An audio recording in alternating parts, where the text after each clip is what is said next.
Greetings. I am here on behalf of Kyle, the student who made this video. I have been instructed to brief you on the basics of Dungeons & Dragons version 3.5. You will create a first-level character, with unique abilities, skills, and magic. You will need a copy of the player's handbook, as I will reference certain pages in it. If at any point you are confused as to where to put numbers I mention, simply look at the sign above me. It will display the appropriate area on a character sheet, a piece of paper that holds the information for your character. This character sheet is the standard character sheet from a set of deluxe character sheets made by Wizards of the Coast. You can obtain a set in most gaming stores, or download a slightly different version from the Wizards website. Feel free to pause the video at any time if you become lost or it goes too fast. Let's start. To begin with, let me explain the basic die terminology. A D4 is a 4-sided die, a D6 is a 6-sided die, a D8 is an 8-sided die, and so on. First you want to choose your class and race. A chapter on races can be found on page 11, the classes are on page 21. Look through and find a class that looks fun. Choose which race you want, and go to the section of the description that says racial traits. The next step is ability scrolls. Now, roll 4d6. Remove the lowest roll and add up the remaining. For example, if I rolled a 3, 4, 5, and 2, I would remove the 2 and add up the rest, for a total of 12. Repeat this step 6 times. You should now have 6 numbers from ranging 3 to 18. You now place each number into one of the boxes next to an ability score. These are in the top right corner of your character sheet. Your class and race should provide a guide to the placement. Under racial traits, in the race chapter, you should find ability adjustments. Apply these to your dice rolls.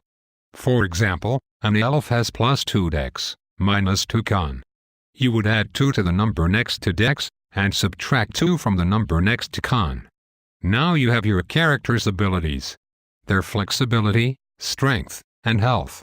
A chart can be found on page 8 which displays ability modifiers, numbers based on the abilities which are used for skills, attacks, saves, and more.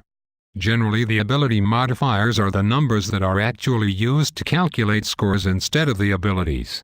These are placed next to the appropriate ability score in the box. You will need a feat, which is a special ability or power your character has a talent for.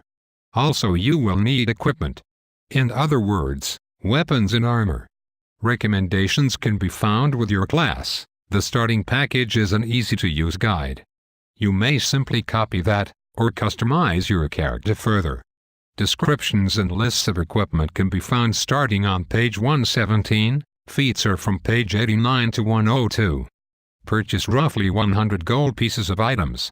The price of everything is listed next to it. A first-level character is allowed only 1 feat, unless otherwise noted under racial traits. Now you should look over the chapter on description, pages 103 to 110. Your character is almost complete. Go to page 162 and review the chart on carrying capacity. The chart will describe how much you can carry, based on your strength. Put these numbers in the appropriate boxes on your character sheet. Now record your combat abilities. Under Armor Class, or AC, find the designated boxes and put in your Dexterity modifier, any shield bonuses, or armor bonuses. Shield and armor bonuses are listed in the equipment section. Add these numbers together, add 10, and write the answer under total. Your base attack bonus is found with your class.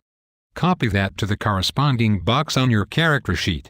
Your grapple bonus is the sum of your strength modifier and your base attack bonus. Under your class you will see a line that says hit dice. There will be a type of die written next to that. Take the maximum roll for that type of die. D4 would be 4, D6 6, etc. Add your constitution modifier, and write the total in the box marked hit points. Also under your class you will find 3 columns marked fort save, reflex save, and will save. Next to the bolded words on your character sheet in the column marked base save, write these numbers. Fort goes to fortitude, reflex goes to reflex, and will goes to will. Put the appropriate ability modifier in the column denoted ability modifier. The correct abilities are written under the bolded words. Add the base save and the ability modifier together and write it under total. Now select your skills, which are, yes, the skills your character has. The chapter on skills begins on page 61. Your class will tell you how many skill points you have to spend. All classes have quadruple skill points at first level. Skills written in your class description are class skills. Everything else is a cross-class skill. You can use skill points to buy ranks and skills. Every rank in a class skill costs 1 skill point, and every rank in a cross-class skill costs 2 skill points. Now you must choose an alignment. There are 3 main alignments, each with 3 subcategories. The main alignments are as follows: good, neutral, and evil. The 3 subcategories are lawful, you desire order, even if you are evil. You follow a code of conduct, even if not the government's. If you are neutral, you go both ways and desire balance. If you're chaotic, you enjoy chaos and thus are a bit unpredictable. You should also choose a religion, though atheist characters are not unheard of. A more complete description can be found on page 104.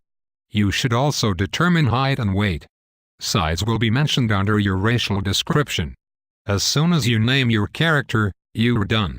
I highly recommend that you consult your DM, Dungeon Master, about house rules, more details, and any questions you may have.